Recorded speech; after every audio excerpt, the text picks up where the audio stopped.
Aqui estamos ao vivo aqui. Está ao vivo para muita gente, ó. Vamos lá, só para explicar para vocês. A gente está ao vivo aqui no Instagram, TikTok e no YouTube. É isso? É isso. Podem entrar então, compartilha essa live. A gente está ao vivo para falar para muita gente sobre uma coisa que eu considero de extrema importância na vida de todos, que é a jornada que nos foi proposta. Eu não sei se você já parou para pensar nisso, mas para nós, para cada um de nós é colocado uma jornada que a gente deve seguir dia a dia, que a gente deve ver dia a dia. Você recebeu uma missão de Deus, eu recebi uma missão de Deus, você recebeu uma missão de Deus, todos nós recebemos missões de Deus, e isso significa que nós temos um caminho a seguir, nós temos um caminho a percorrer. Esse caminho a percorrer é o que nós chamamos de jornada, que sai do ponto A e nos leva até o ponto B. E por isso eu quero compartilhar com vocês isso que eu chamo de a jornada que nos foi proposta.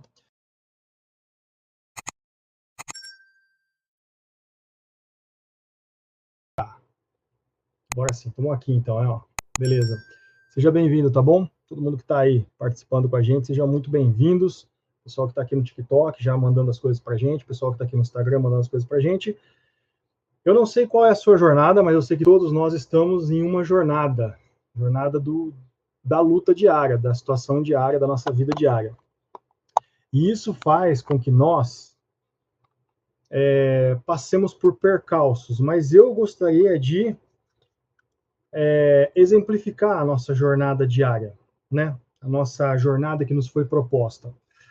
Eu queria começar lendo um texto com você, que é o Mateus capítulo 11, versículo 12, que diz o seguinte, Jesus falando, desde o dia de João Batista até agora, até os dias de hoje, o reino dos céus é tomado por esforço. Desde os dias de João Batista até hoje, o reino dos céus é tomado por esforço.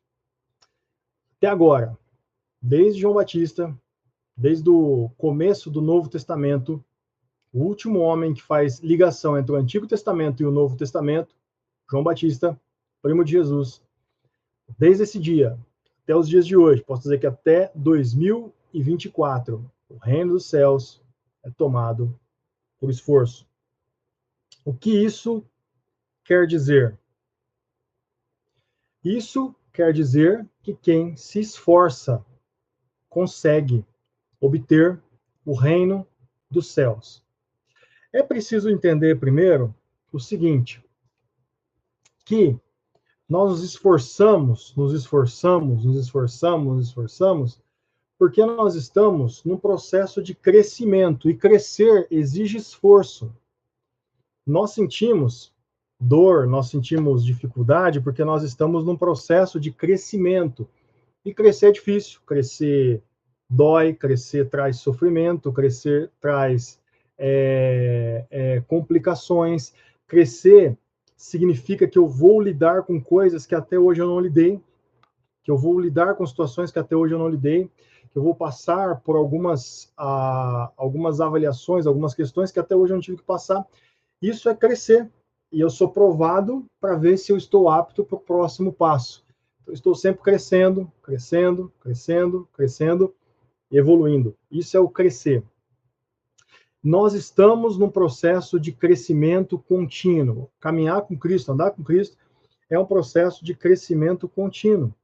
Então, nós estamos sempre passando por aflições e por dores e por dificuldades, porque nós estamos crescendo. Você e eu estamos crescendo. Porém, é importante a gente dizer o seguinte, que isso fique muito claro.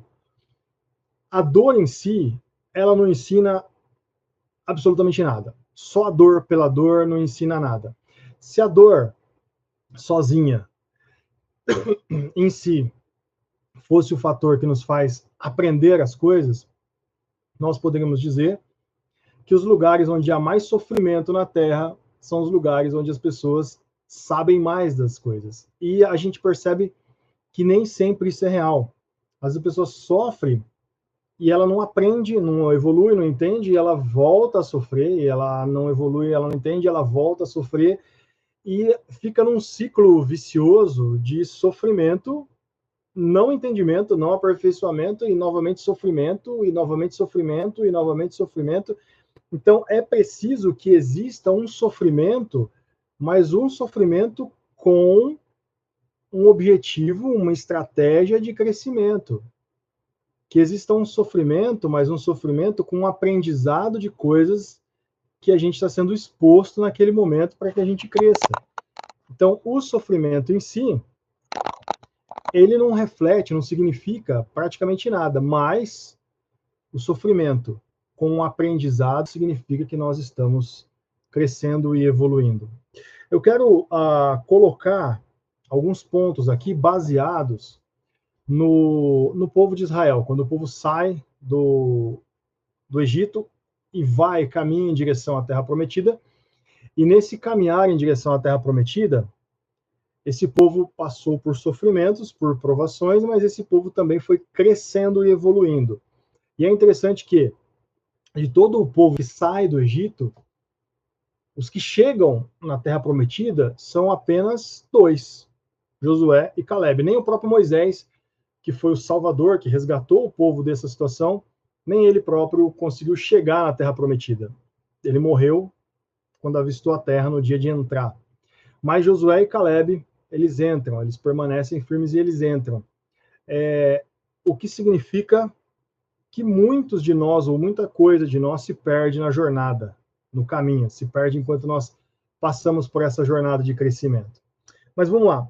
A primeira coisa que a gente encontra quando a gente fala do crescimento, e o crescimento com Deus, o tomar o reino dos céus, você tomar aquilo que é para você tomar aquilo para o que Deus te chamou e preparou para você, a primeira coisa que a gente precisa falar é que existe um tempo que é chamado de tempo de incubação. A primeira coisa é o tempo de incubação. Por exemplo, quando a gente olha para o povo de Israel, a gente vai falar sobre esse tempo de incubação que eles tiveram, a gente vai encontrar, por exemplo, quando o José salva a sua família, salva o seu pai, o Jacó, né? Depois Israel, e os seus irmãos, e leva eles para o Egito, porque haveria uma fome no mundo. Então José, como ele se tornou ali um príncipe do Egito, e ele ficou responsável por abastecimento do Egito, e o Egito estava suprido, ele começa a vender comida para todos os povos. Quando a sua família vai comprar alimento, ele traz a sua família, e ele protege a sua família da fome que haveria no mundo. Isso é chamado de período de incubação. Nesse período que ele esteve lá, eles passaram ali, dentro do Egito, muitos e muitos anos, incubados ali. José, como príncipe do Egito, morreu, os que vieram depois dele morreram, e a sua família foi se multiplicando e foi crescendo, crescendo, crescendo, crescendo. Centenas de anos depois, eles já eram milhares, milhões. A Bíblia fala em torno de 3 milhões de pessoas que foram tiradas ali do Egito para ser levado para Canaã, a Terra Prometida. O que a gente sabe é que nesse período de incubação foi o período em que Deus usou para estruturar eles como povo, porque eles entram ali como uma família de 12 irmãos e mais um pai, e a esposa, os filhos e tal, e eles saem dali como milhões de pessoas. Nesse período de incubação, que é o período que a gente vive, a gente até tem um sonho, a gente tem uma expectativa, a gente tem uma esperança, porém, nada disso ainda é factível ou é possível de ser alcançado, porque Deus está criando em nós, Deus está desenvolvendo em nós estratégias, habilidades, força, capacidade, musculatura, para que a gente possa cumprir o projeto para o qual Ele está nos chamando, nos preparando.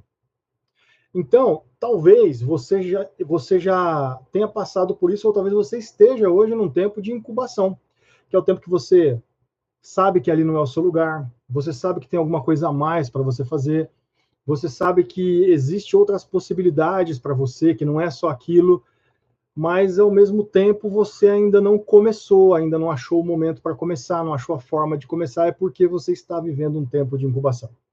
Nesse tempo de incubação, é o tempo que nós devemos aprender, nós devemos acumular conhecimento, nós devemos nos desenvolver musculatura emocional, espiritual, para que na hora de cumprir o nosso chamado, aquilo para o que Deus nos escolheu, nos chamou, a gente esteja pronto para viver isso. Então, existe um tempo chamado tempo de incubação. E eu realmente espero que você esteja vivendo esse tempo na sua vida, ou se você já tiver vivido esse tempo na sua vida, eu espero de coração, que você esteja crescendo nesse tempo de incubação, se desenvolvendo, melhorando e se aperfeiçoando. Esse tempo acontece a todos. Aconteceu ao povo no Egito, aconteceu a Jesus, que a gente ouve falar de Jesus até os 12 anos, depois dos 12 anos a gente vai ouvir falar dele aos 30 anos, quando ele começa seu ministério. E acontece a mim e a você. Não adianta a gente querer furar esse tempo e viver o que a gente ainda não está pronto para viver, porque Deus está usando esse tempo para nos preparar. Tá joia? Use esse tempo para se preparar. Nesse tempo, existe em cada um de nós uma sensação de não pertencimento àquele lugar, não pertencimento àquela situação, de que existe algo melhor para ser feito. Existe, às vezes, até uma sensação de escravidão, em que você trabalha, mas não progride. Você faz, mas não anda. Você se esforça, mas não sai do lugar. É o sentimento de escassez, ou de não pertencimento, ou de escravidão que todos nós vivemos no período de incubação. Use isso como uma força motora, uma força motriz para você crescer, para você se aperfeiçoar, porque o que vem pela frente é gigantesco, é maravilhoso, é grande, e Deus vai te usar com certeza para fazer grandes coisas na sua vida. Segunda coisa, existe depois disso o chamado para fora. Nós somos chamados para fora para cumprir a jornada que nos foi proposta. Exatamente, para cumprir o caminho que Deus propôs, ou que Deus planejou para que a gente vivesse. Nesse chamado para fora, esse é um momento terrível e um momento literalmente divisor de águas, porque esse é o momento em que você é obrigado a deixar a sua zona de conforto. E veja bem, vou ser bem claro para você. Existem algumas pessoas que elas conseguem deixar essa zona de conforto quase que voluntariamente. Elas simplesmente saem, elas perceberam o momento, elas saem. Mas a grande maioria de nós é empurrado para fora. Porque a grande maioria de nós tem uma extrema dificuldade de sair da zona de conforto e de se adaptar a esse novo momento. Mas o que vai acontecer? O que vai acontecer é que vão se criar situações e situações e situações para nos empurrar para fora dessa zona de conforto, desse momento de incubação que a gente criou, que Deus está criando para a nossa vida. Isso aconteceu com o povo no Egito. Isso aconteceu com todos e vai acontecer com você também. Terceira coisa, terceiro momento, é o que a gente chama de a saída em si. É quando o povo sai do Egito e vai para o deserto. Isso que é interessante a gente pensar, a gente entender. Veja bem, na nossa saída, nunca é para um lugar de mais conforto, ou nunca é para um lugar onde nós nos sentimos mais à vontade. Sempre é para um lugar onde nós entendemos que é o deserto, onde a nós parece ser o deserto. O povo foi chamado para ir, literalmente, do Egito para o deserto. Jesus foi chamado, literalmente, para depois de ser batizado, ir para o deserto. João Batista foi chamado para ir para o deserto. E tantos outros, quando foram chamados, Davi, por exemplo, ele foi ungido rei, e ele foi chamado para se esconder e ficar escondido no deserto durante anos e anos. Então, a nossa jornada, o nosso caminho, ele começa pelo deserto. Ele começa por esse momento em que nós somos chamados a estar, a caminhar, a ir para o deserto. E o povo, nesse momento, na saída, em Êxodo capítulo 14, ele é chamado a sair do Egito e ir para o deserto.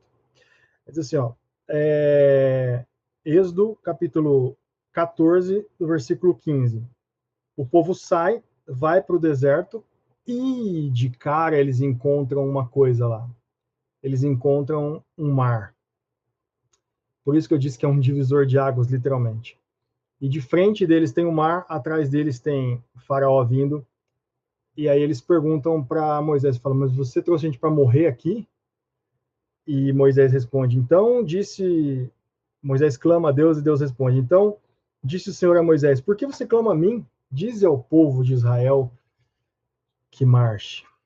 Você sabe que a figura do batismo, para o cristão, ela é uma figura de simbologia dessa travessia do povo Mar Vermelho, em que você deixa para trás o Egito, mas você passa pelo batismo no mar e agora você segue rumo à Terra Prometida, segue pelo deserto rumo à Terra Prometida. Então, pensando nisso, quando nós vamos para a nova jornada, para a nova vida com Cristo, para essa jornada que nos foi proposta, é um momento em que nós vivemos, nós criamos a possibilidade de ir para essa jornada, mas primeiro deve-se atravessar esse mar. E esse mar deve-se contar com um milagre de Deus, deve-se contar com a presença de Deus, deve-se contar com a manifestação sobrenatural do nosso Deus. A partir daí, quando você entra no deserto, você começa a caminhar nessa jornada que te foi proposta, algumas coisas começam a acontecer e algumas coisas começam a mudar na sua vida.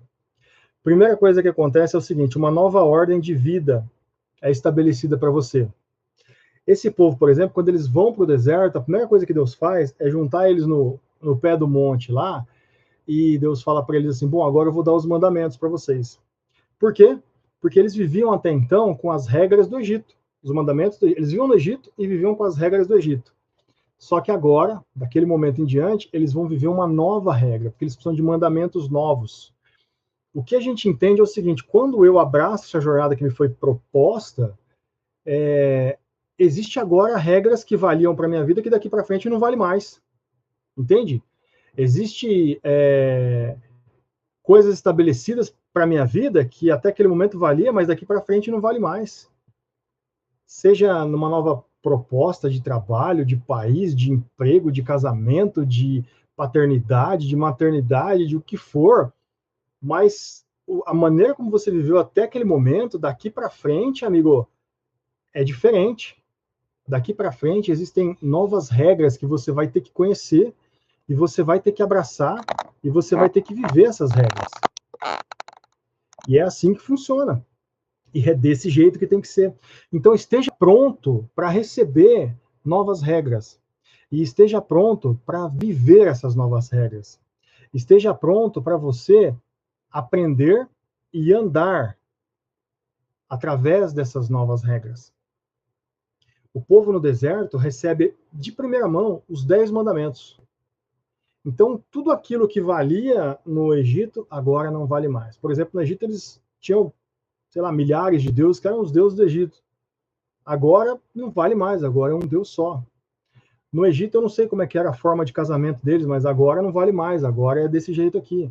No Egito eu não sei como é que era a forma de relacionamento com os pares, mas agora não vale mais, agora é desse jeito aqui. E tudo isso foi mudando. E tudo isso vai mudar. Na sua vida, na minha vida, na nossa vida, e em cada momento que a gente decide abraçar a jornada que nos foi proposta. Outra coisa, eles têm o que eu gosto de chamar de aí um encontro com a verdade, que é o encontro com Deus. Nesse monte, quando Moisés sobe para receber as tábuas da lei, o povo fica lá no pé do monte e o povo volta a se corromper e faz um bezerro de ouro e começa a adorar o bezerro e fazer aquelas coisas tal. Moisés desce, Moisés fica muito bravo com eles, Moisés taca a tábua da lei no chão, quebra, e aí o povo fala assim, mas então fala para Deus falar com a gente, e aí eles falam, então Deus vai falar com vocês, e de repente Deus fala, então vocês vão fazer 3 dias de jejum, vão se purificar, e no terceiro dia Deus vai se manifestar nesse monte aqui. No terceiro dia, Deus se manifesta no monte. E a presença de Deus é terrível. Terrível. Desce com fogo e uma fumaça que cobre o monte, e o povo começa a gritar, Moisés, fala para Deus parar com isso, fala para Deus falar com você, e depois, e aí depois você fala com a gente, porque a gente não suporta, a gente vai morrer se a gente continuar com essa presença de Deus. O que é importante entender e aprender com tudo isso é que, quando eu abraço a jornada que me foi proposta, eu começo nesse caminho, eu dou os primeiros passos nesse caminho, é importante entender que eu vou ter um encontro com a verdade. Eu vou ter um encontro com Deus. Eu vou ter um encontro como eu nunca tive na minha vida. Então, talvez você tenha vivido um ato religioso aí, sei lá, pelos seus pais, ou pelos seus amigos, ou porque você frequentava uma determinada comunidade, ou porque você tinha umas práticas religiosas, mas quando você decide realmente abraçar aquilo que Deus propôs para você, uma das primeiras coisas que acontece na sua vida é um encontro fundamental que vai mexer com as suas estruturas com a verdade. Você vai se encontrar com a verdade de uma maneira como você nunca se encontrou. E isso pode causar em você, às vezes, a sensação de que você não vai suportar, porque eu vou dizer uma coisa para você que você já sabe, mas você precisa ouvir. A verdade dói. Às vezes a verdade machuca e machuca para sempre. Então esse povo teve um encontro com Deus, com a verdade, com o divino, com o Altíssimo. E isso mudou a maneira com que eles tinham que encarar a vida deles dali para frente. Preste atenção nisso. Na jornada que nos foi proposta, você vai ter um encontro com Deus, com a verdade. Nesse encontro, muita coisa sobre você mesmo vai ser revelada. E você vai perceber muita coisa em você que você até então não tinha visto, ou tinha feito de conta que não tinha visto. Você vai encontrar muita coisa em você que às vezes parece um pouco suja, um pouco podre. Porque quanto mais eu me aproximo da luz, mais as sujeiras que estão em mim aparecem. Prepare-se para ter um encontro com Deus e consigo mesmo. E com tudo de bom e de ruim que há em você. Uma outra coisa é que a gente aprende aqui em Êxodo capítulo 13 sobre o maná. Quando eu abraço a jornada que me foi proposta, é Deus quem me sustenta. Olha só, nem sempre é fácil. Nem sempre, aliás, quase nunca é fácil. Como eu disse, às vezes eu, no encontro com a verdade, eu vou ter a sensação de que eu posso morrer, fracassar, falhar. E isso pode acontecer muitas vezes na sua vida. Só que é Deus quem te sustenta. É Deus quem te segura na mão, porque foi Ele quem te trouxe para essa jornada. E Ele quem vai te conduzir durante essa jornada. Ele quem vai te levar até onde Ele quer te levar. E é Ele quem vai te sustentar nesse caminho.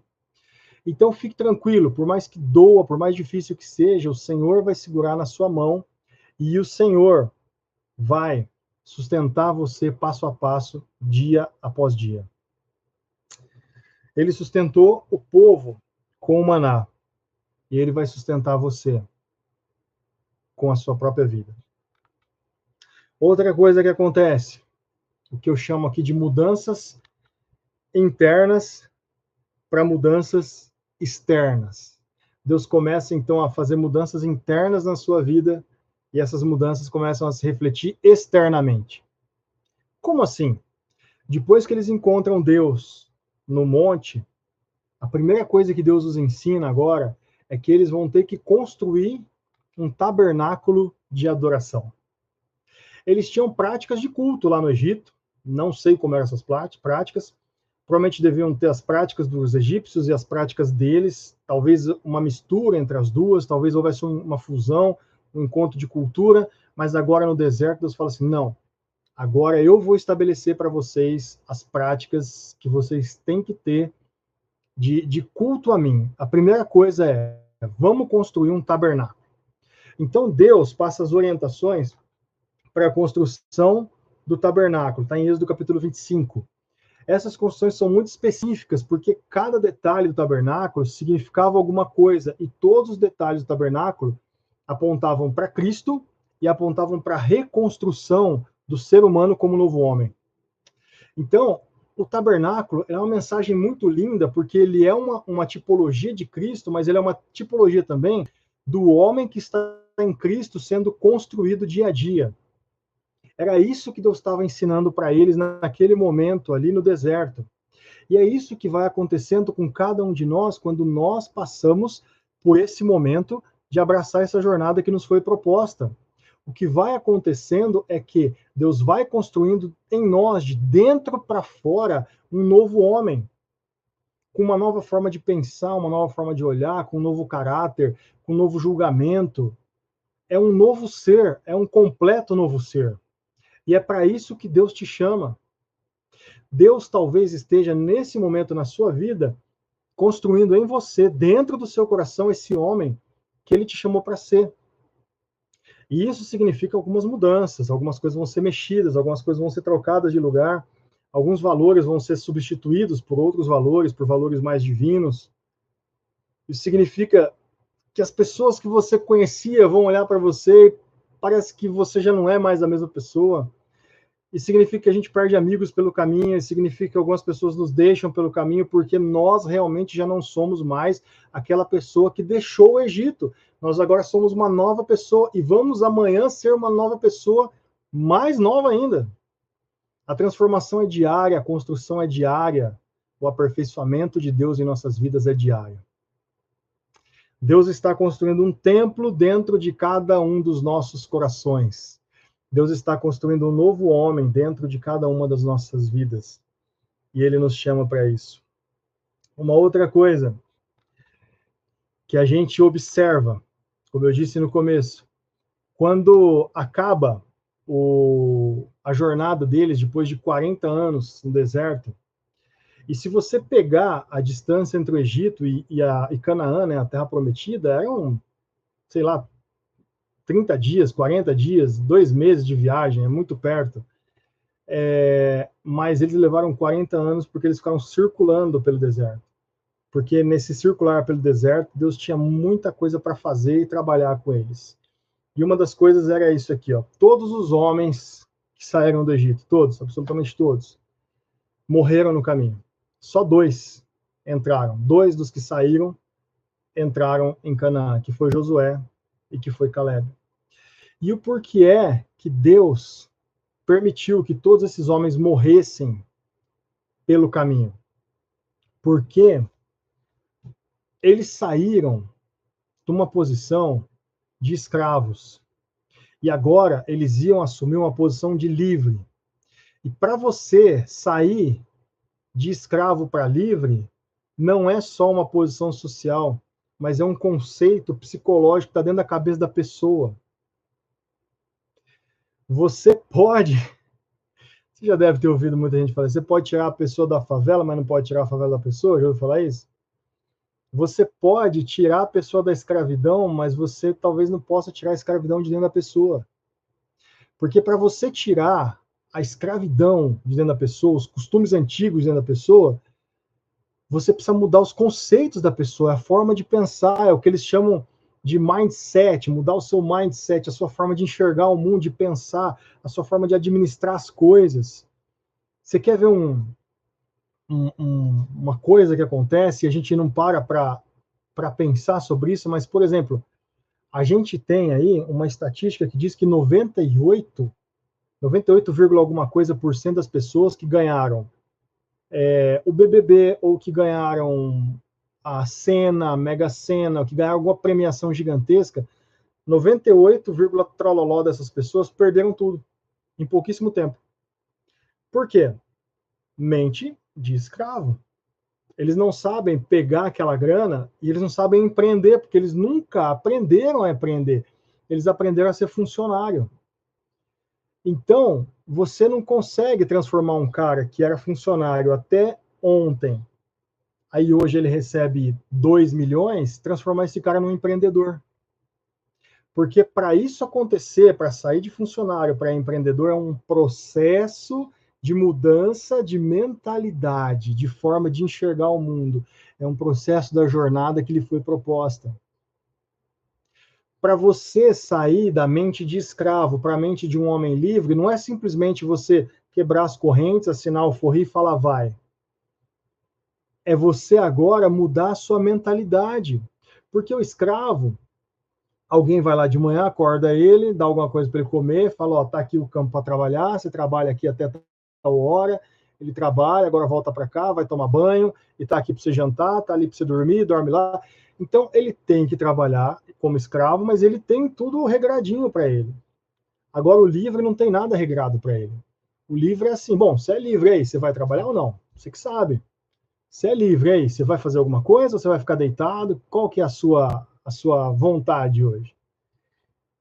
Você entendeu? Então é preciso muito mais do que uma mudança de status social, mas uma mudança de mentalidade para você criar um homem livre. Criar um homem livre significa mudar a mentalidade desse homem.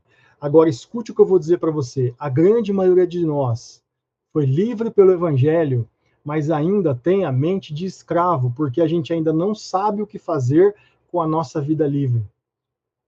Porque a gente ainda está preso a ritos religiosos, a conceitos religiosos, a ritos sociais, a conceitos sociais, a ritos familiares, a conceitos familiares, mas nós já fomos livres. Você já foi libertado, só que você precisa escolher agir, viver como um homem livre. Mas para você escolher agir e viver como um homem livre, você precisa mudar a sua mentalidade. Então Deus permitiu que todos esses homens morressem no deserto, porque Deus não podia permitir que homens com mente de escravo entrassem numa terra de livres. Deus não vai poder permitir que na sua vida, no seu chamado, na jornada que te foi proposta, você continue sendo e agindo e pensando como escravo. Se você quer viver o que Deus tem para você, você vai precisar matar o que tem de escravo na sua vida. E você vai precisar restabelecer na sua vida um conceito de liberdade, de agir voluntariamente, de ser dono do seu próprio nariz, de ser dono das suas próprias decisões. Não existe uma outra maneira de fazer isso. A última coisa é, como a gente começou, a gente termina dizendo que é porque o reino dos céus é tomado por esforço.